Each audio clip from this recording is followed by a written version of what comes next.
Hello listeners, hello video viewers, welcome to the podcast. This is the first of a three-part series in which I'm going to do murder mystery detective stories by Peter Carlson. There are going to be 3 episodes or 3 parts. The 3 titles are Part 1, The Unopened Safe, Part 2, The Wraith, which kind of means the ghost, and then Part 3 is called The Missing Masaccio. There are audio and video versions of each one, and I hope you enjoy them. So without further ado, here is part 1, The Unopened Safe. Enjoy. You've caught me in a sort of a tight spot here. I just pressed record on the video and the audio and then realised I hadn't poured my tea. And, you know, I have my priorities, you know. Got to make sure the tea is ready before I embark on another text adventure story in this episode. Anyway, hello. Hello there, welcome back to the podcast. Everything all right? Let's just make sure the sound levels are good. Yes, hello, welcome back to the podcast. I hope you're doing well today. Here is a new episode, and it's a story episode, a mystery episode, and a text adventure episode. I'm going to play a text adventure story game today. It's called Victorian Detective Interlude by Peter Carlson. And it's available on textadventures.co.uk. I'll tell you the story as I play it, and I'll explain some bits of language here and there as we go. As you may have heard, if you are a long-term Lepster, I've played almost all of Peter Carlson's games on this podcast before, and they've all been popular and constructive from a language learning point of view. I mean, who can forget about the burlap sack, for example, from Victorian Detective 2? So all the stories that I've done before, there's the zombie story, the summer camp story, and then the 3 Victorian detective stories, one of which I did with Amber and Paul. So basically, the way it works with these games is this. You start the story and you play as the main character. You read the descriptions and you have to make choices which affect the direction of the story. You can click on certain words to get more information and to help you make your choices. And at the end, you get scores based on things like your deductive reasoning and your detective skills. And so you progress through the game, continuing the story, trying to solve the mystery, and then find the culprit. The culprit, that means the one who did the crime. So our character, the character that we inhabit, the sort of the main character in the story, is a bit like Sherlock Holmes, basically. And these stories take place around the same time as the Sherlock Holmes stories, probably sort of turn of the century London, around 1900, that kind of period. So I haven't played this 4th Victorian detective story, but I've had a look, and there are actually 3 mini stories collected together here. So let's see if I can do all 3 stories in this one episode, or maybe I'll just have to do a 3-part series or something like that. So, as I said, I will explain some bits and pieces of language as we go, but mainly this is just about following the story and enjoying it. So I invite you to pay attention, concentrate on the details, follow my decision-making process, and keep up with the story and hopefully enjoy the experience. And keep your ears and eyes open for nice bits of vocabulary and even some grammar and pronunciation here and there. Leave me your comments if you think I get something wrong or if I miss something. Also, audio listeners, there is a video version of this on YouTube with text on the screen that you'll be able to read along with me. Don't forget to like and subscribe. Right, so let's start. I'm going to click on that link there. Here we go. So here we are, Victorian Detective Interlude by Peter 123. The interlude thing. An interlude is normally sort of like a little break, isn't it? Maybe you got in the olden days in the cinema, you'd go to the cinema, you'd watch the film, and sometimes there'd be a little break in the middle and there would be some music and it would say interlude on the screen and you can go and have a drink or go to the toilet or something. So this is, I guess, an interlude, which means it's sort of like something that occurs between 2 main stories. So maybe Peter is going to come up with Victorian Detective 4, like proper Victorian Detective 4 at some point, and this is just like a little mini story to take place between the 2 main ones. Anyway, so as it says here, You are a great detective living in Victorian London. Your internal monologue will guide you by clicking on links in the body of text as you investigate 3 past cases. Your eidetic memory is represented by your ability to reread all the story you've experienced. Eidetic memory is kind of like photographic memory. It's just where you remember everything. Your intensely fast analysing ability is represented by your unlimited time between choices. Your vast knowledge is represented by the internet, which means that we are actually allowed to Google some of the things that we discover.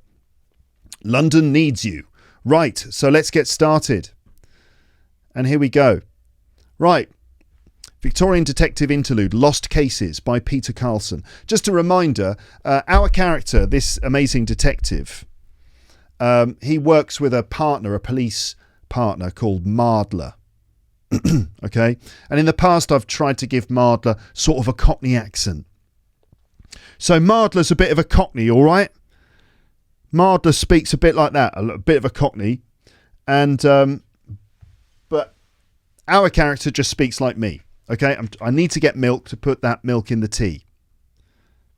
It won't work without milk. You can't have milk without tea. You can't have milk without tea. You can't have tea without milk, is what I meant.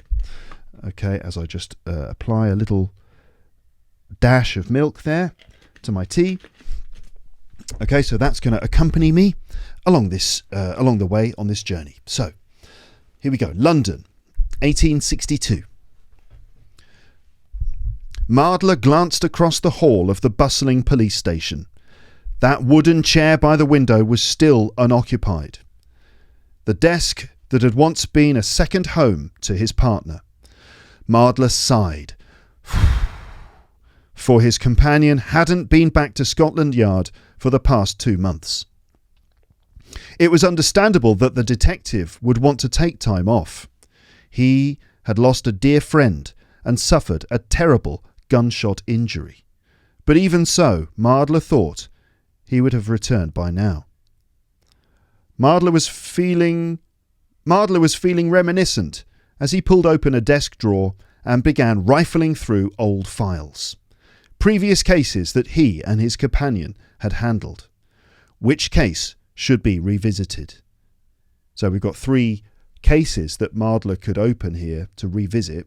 We've got the unopened safe, the wraith, and the missing Masaccio? How do I say that? Masaccio. What? Masaccio. Okay. So the missing Masaccio, which it looks like an artwork. Okay, let me go through some of that again. So Mardler glanced across the hall of the bustling police station. Bustling means just like full of movement, lots of people moving around, lots of people talking. He glanced, took a quick look across the hall of the bustling police station. The wooden chair by the window was still unoccupied. So his partner, that's us, that's the character that we normally play, is missing. He's not there. He hasn't come back to his desk in the police station in Scotland Yard. Okay, this was the desk that used to be second home to Mardler's partner. Mardler sighed because, so actually here in this sentence, we've got the word for, that's F-O-R, used twice. And I want you to note the different ways that this word for is used in this sentence. Okay, here we go.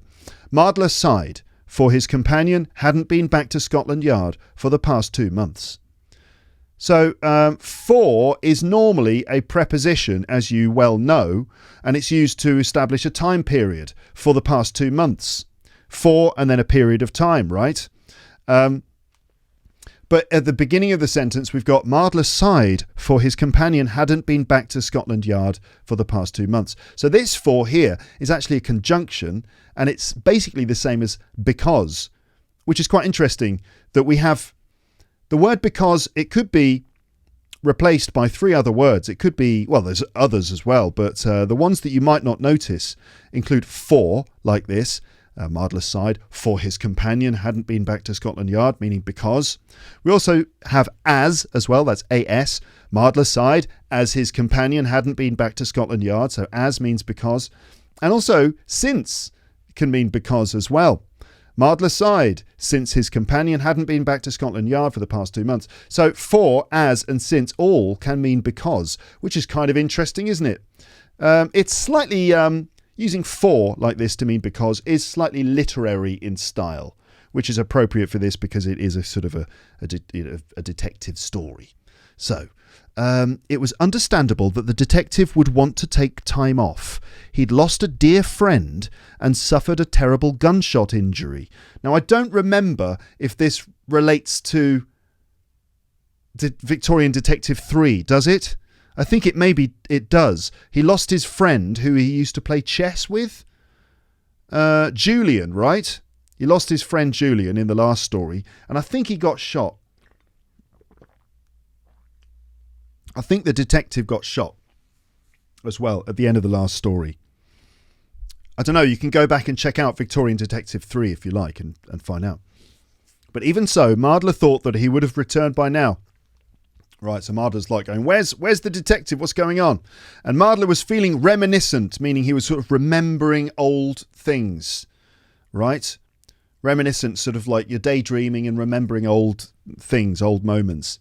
He was feeling reminiscent as he pulled open a desk drawer, and that word is pronounced drawer, D-R-A-W-E-R, drawer. Pull open a desk drawer and began rifling through old files. If you're rifling through, nice expression, it means you're quickly going through things in a box, especially files in a cabinet. Rifling through old files. You rifle through things.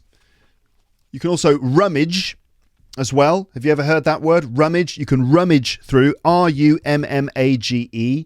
Rummage through a bag. So like a woman, if she's looking for her keys, she might rummage through her handbag. Right, so we've got rifle, rummage. And another one I can add is thumb. Thumb. Your thumb on your hand, right? You've got your fingers and your thumb. Or thumbs, if you've got two hands. And you can thumb through something. Usually a book, you thumb through it, or maybe a magazine. For example, if you're at the dentist's and you're waiting in the waiting room and you pick up a magazine, you start thumbing through it. You thumb through it. So anyway, in this case, Mardler begins rifling through old files, some previous cases. So the cases again, the unopened safe. So a safe is like a box, a sturdy box where you can keep valuable things. The wraith. A wraith is basically a ghost. So that sounds good. I like the sound of that. And the missing Masaccio, which is about a missing painting. Classic detective story stuff. I think we'll just go with the first one first. The unopened safe. Let's have a look at that. Right, so let's begin the story of the unopened safe. So you and Mardler. So here we are. We're back to being a detective again. Oh, I've got some music going on here. I've done a little edit there. You might have heard the music change. I had to reply to a text and drink tea. Now, so we're back to being the detective again.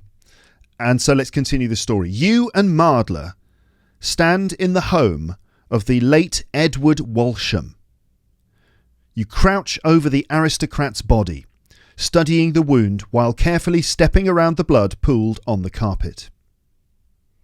Okay, so we're at the Walsham estate, the home of the late Edward Walsham, who is dead.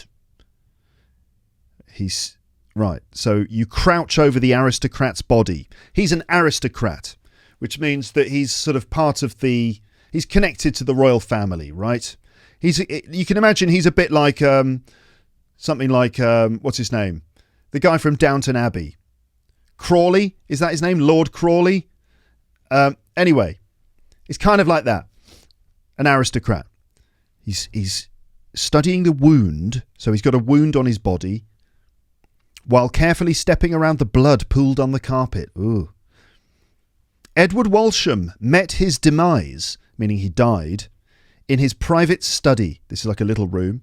A small room overlooking the vast Walsham estate. This is his land. Right. His desk cluttered with books, bottles, medicine and papers. Medicine. Don't normally say medicine. Medicine, I normally say. So his desk, cluttered with books, bottles, medicine and papers, is pressed against one wall. beneath a metal safe jutting out from the wall. Okay, so Walsham died in his study. The study is a window which overlooks all his estate. His desk was pressed against a wall. On the desk were books, bottles, medicine and papers, all cluttered. If something is cluttered, it means it's messily arranged in a messy fashion. All right, so the desk is against the wall with all the stuff cluttered on it. And then there's a metal safe jutting out from the wall. So a safe, sometimes people put safes into the wall in a hole and they maybe put a picture over the top and then, you move the picture and open the safe. This safe is jutting out of the wall as if someone has tried to remove it and it's only got part of the way out. Okay. Some of these things here are clickable, so I could click some of these things in order to get further information, which I will do later. Okay, so that's the situation. It says you're joined by 3 residents, so people who live either in the house or on the estate. I heard the sound of shattering glass, then a scuffle. What accent shall I do?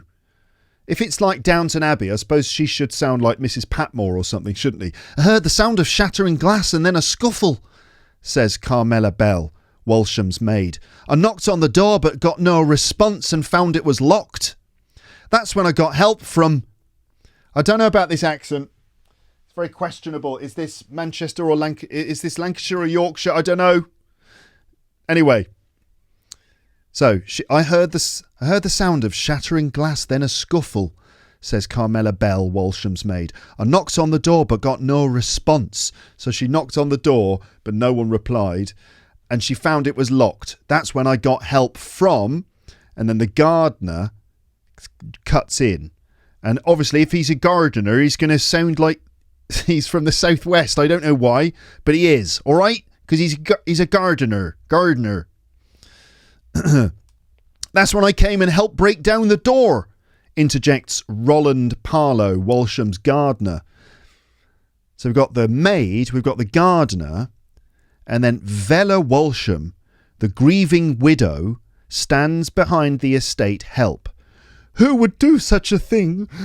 She moans as Parlow hands her a handkerchief to dry her eyes.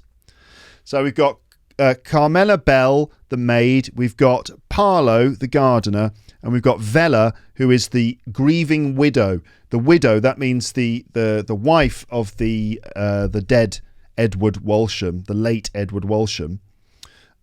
She's his living wife. So she's his widow. And grieving means she's, in grief, she's mourning the death of her husband. Who would do such a thing, she says, standing behind the maid and the gardener. A burglar after... this is Mardler, right? A burglar after your husband's safe, I fear, says Mardler. He could have escaped via the ivy hanging below the window. Unfortunately, none of our officers have found him. He left no clues. Okay, maybe he escaped out the window down the ivy. You take one more sweep of the room, examining the evidence. We have a look at the room. And it says, when you know who killed Edward Walsham, press continue. Oh my goodness. So I've got to work out who killed him just with the information on this page. Okay, let's have a look at the name Edward Walsham, see what we get. Edward Walsham. Edward Walsham was a wealthy London resident and the president of a powerful company specialising in printing presses. So he made printing presses, the sorts of things they would have used to print newspapers and books. He was a wealthy business owner. Okay, right, wealthy man. You crouch over the aristocrat's body. Let's have a look at the body. Oh, we see a picture of the body lying there with blood and a knife. Edward Walsham suffered one lethal slice to the neck at the jugular. So someone sliced his neck at the jugular vein, which is the blood vessel quite near the surface of the skin at the neck, which is fatal if it gets cut. The murder weapon, a long, elegant knife, lies on the bloodied carpet. A long, elegant knife is the murder weapon. Okay. Walsham was bound at the wrists by coarse rope. So his wrists were attached together by rope, by a kind of coarse rope. That's a rough sort of rope. You examine the rope carefully and recognize it as a rope commonly used by sailors. So we might be looking for a sailor, someone who has spent time on ships sailing, because that's maybe how they got this rope. There are faint teeth marks in the rope. So someone has bitten the rope as well, because there are some faint, like very light teeth marks in the rope. Why would someone bite the rope? Maybe to tie. Maybe if someone has got, like, I don't know, if only one arm, they would tie the rope with their teeth and the other arm. I don't know. Are there any one-armed characters in this story? Anyway, there we go. Let's go back to the original page. Edward Walsham met his demise in his private study, a small room overlooking the vast Walsham estate. Let's have a look at the vast Walsham estate, or the window. The window overlooking the garden is shattered, leaving only jagged edges of glass. There's not much glass on the floor. Okay, so the window, is this the window that the person was supposed to have escaped out of down the ivy? That's what Mardler thinks. But it's shattered. There are jagged edges of glass, so that would not be very easy to climb out of. You're going to cut yourself on that, aren't you? So that almost sort of doesn't look like it's possible to do. And if there isn't much glass on the floor, maybe it was smashed from the inside. That way the glass would fall out, you see? So maybe this was smashed from the inside, and maybe no one actually went out of that window. I don't know. Interesting, though. What do you think, listeners, viewers? Any ideas at this point? I think we've got 3 suspects. Vela, the wife, Parlo, the gardener, or Carmela, the maid. But why? I don't know. So let's have a look. The metal safe jutting out from the wall. Let's have a look at that. There's a discarded landscape painting on the floor that once covered the dial combination safe. So the painting that was covering the safe is now on the floor. Now the safe is revealed and is covered in scratches, yet remains unopened. So someone has obviously been trying to get into the safe. There's scratches all over it, but it's still not open. Vela Walsham opens the safe for you, revealing a diamond necklace. She and Edward Walsham were the only ones that knew the combination. So clearly this thief was looking to grab that diamond necklace. She and Ed were the only people who knew the combination. Okay. It's a precious family heirloom, says Vela Walsham through tears. It belonged to Edward's grandmother. An heirloom is something that gets handed down from generation to generation in a family. For example, an item of jewellery. It's a precious family heirloom. I need to act. I need to get into the acting in this episode. It's a precious family heirloom. It belonged to Edward's grandmother. So, all right. So there's the diamond necklace. I'm still no closer to working out who this is. Someone was trying to get at this diamond necklace. It's unlikely to be Vela, isn't it, to be honest, because, she owns it anyway. So why would she kill him to get it when she could just get it herself? So one of the other two, the gardener, I don't know. Sherlock Holmes, I am not so far in this story. So let's have a look at the 3 residents. So, okay, I think this is where we're going to get some good information.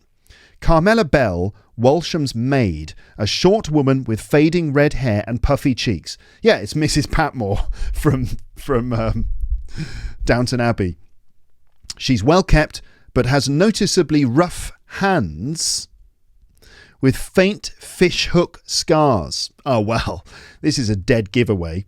Faint fishhook scars. So a fishhook, that's the hook that you use when you go fishing. You hook a little worm or some bait on the end of the hook, and then, you cast it out into the water. So if she's been handling fish hooks, she might have some scars on her fingers where the hooks spiked her. Rough hands with fishhook scars. Well, we were looking for a sailor, right? Anyway, let's have a look at Roland Parlow, Walsham's gardener, a tall man with a dark beard and no hair on the top of his head. There are twigs and mud in his beard, as well as fine scratches on his hands. Twigs and mud in his beard and fine scratches on his hands. Okay, he's a gardener, but apparently he's been rolling around in the garden, so much so that he's got twigs and mud in his beard. He's just been rubbing his beard, rubbing his face in the earth like that. That's what gardeners do. They've really got to, they have to get to know the garden, smell the earth in order to really, be a good gardener. And then there's Vella Walsham, Walsham's widow, a tall woman with long black hair. Her eyes are red from a steady stream of tears, and her body shakes in small spasms of shock, like that. She gazes out the window in confusion, her world crashing down around her. So she just gazes out the window. What am I going to do? Like that. Great acting in this episode, listeners. These were the only 3 people at the estate other than Edward Walsham when Walsham was found. Okay, so we've got our prime suspect, Mrs. Patmore, Carmela Bell. Maybe she was after the necklace. The Carmela Bell said, "Oh yeah, I knocked on the door, but I got no response." Yeah, of course you did. Yeah. And then I found it was locked. Oh yeah, sure, of course you did, Mrs. Patmore. Let's have a look at what this locked door. The door was locked from the inside and couldn't be opened from outside without forcing it. This is not unusual for Edward Walsham, according to his widow. So apparently he would always lock himself in his room. So if it's Carmela Bell, how did she do it? Is there any more information? No. I think I know who it was. I think it was Carmela Bell, but I don't know how she did it. Carmela Bell, continue. Who killed Walsham? Right, let me just make sure I've spelled her name correctly. Carmela Bell. There you go. I have to write it in. Enter. This is wrong. What did I miss? What on earth did I miss? I've got to continue and try. How do I continue and try again? Oh, damn. What on earth did I miss?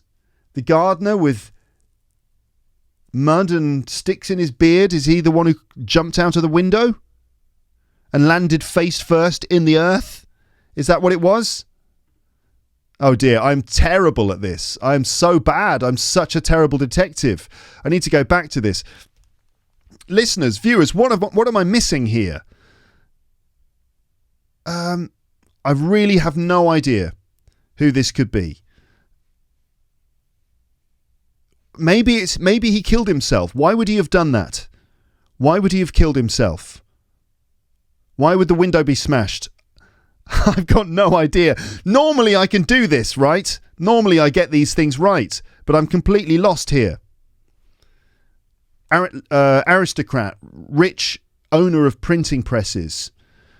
His body's on the floor. His jugular vein has been cut, and his arms were bound together with rope, the sort of rope that sailors would use, which suggests that it's the one with the fishhook scars. The vast estate, the window, not much glass on the floor, jagged edges of glass. Didn't someone have scratches? No, there's scratches on the safe. Oh God, this is hardly compelling podcasting. Luke fails to solve a murder mystery. You know what? I've got to keep the story moving. I've got to keep the episode moving. I'm going to just say it's Parlow, but I'm going to be wrong again. Yeah, I knew. Let's see the answer then. Come on, Edward Walsham. How?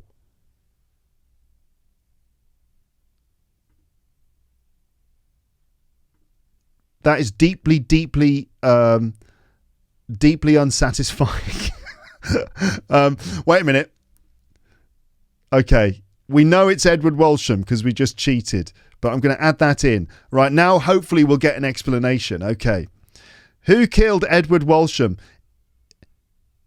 And you say, Edward Walsham did. And, excuse me, says Mardler, please explain. Edward Walsham committed suicide, but tried to make his death appear as a murder. You say. You gesture to the safe. The safe is unopened. But surely a burglar would have tortured Walsham if he wanted information spilled. So but surely the burglar would have, he would have got the information out of him, right? If he'd threatened him or tortured him. Okay, it's a good point. Observe the window. There's very little glass on the floor of the study, indicating it was broken from the inside. I did notice that, to be fair to me. Also, someone entering or exiting through the window would undoubtedly cut themselves on the glass, yet there's no blood. Yeah, I noticed that one too, but I guess that was the only way into the room if the door was locked. And I did notice he smashed it out from the... Yeah, okay, maybe I should have thought a bit more carefully about this. See the rope used to tie up Walsham. There are teeth marks where he bit down on it and pulled to tighten the bonds that he applied to himself. Of course. One-armed man. There's me looking for a one-armed man. Meanwhile, obviously, he did it himself, didn't he? The wound is also self-inflicted. Notice that the murder weapon is far too elegant to be the weapon of a common burglar. Of course, an elegant knife is going to be owned by a rich aristocrat. But why, detective? Cries Vella Walsham. You stride over to Edward Walsham's desk. This desk is littered with alcohol and pills. I can only assume your late husband was the victim of emotional and physical pain. He was surely going through a dark depression. I imagine he has some sort of life insurance policy, so his death will be of some monetary benefit to others, and it's nullified if he takes his own life. Or perhaps he wanted to spare his wife and friends any thoughts of anger and betrayal towards his soul. Vella Walsham flees the room, tears flowing freely from her eyes. Would a little grace kill you, says Mardler, as you gaze out of the broken window. Wait a minute. What is going on? Is it just me, everybody, or are you confused by this too? Okay. I understand that he tied himself up, he committed suicide, right? But why? The desk is littered with alcohol and pills. So he was emotionally and physically distraught and probably going through a dark depression. I imagine he has some sort of life insurance, so his death will be of some monetary benefit to others, and it's nullified if he takes his own life. Right, so he didn't want to just commit suicide, even though he was so depressed, but he wanted to make it look like a murder so that his family would be able to claim the life insurance. Of course. Vella Walsham flees the room, tears flowing. Would a little grace kill you? Grace is like basically sort of, like the way a doctor talks to a patient with a certain level of grace, a sort of tact, subtlety of communication, but no, because we're this brilliant detective like Sherlock Holmes, we have no filter and we just deliver this information like that. Case closed. So we solved it, right? We solved it. I didn't have any problem there in working that one out at all, did I? No. Of course not. Okay, so this is where we're going to end this one. That is the end of part 1, The Unopened Safe, in which I basically failed to solve the mystery, but still it was a pretty good story. So that's the end of part 1. I've decided to split this into 3 parts. So check out part 2, which is called The Wraith. Next, it should be available right now or very soon, so check it out. But that is it for part 1. I will speak to you again in part 2. So at this point, all I can say is goodbye. Bye.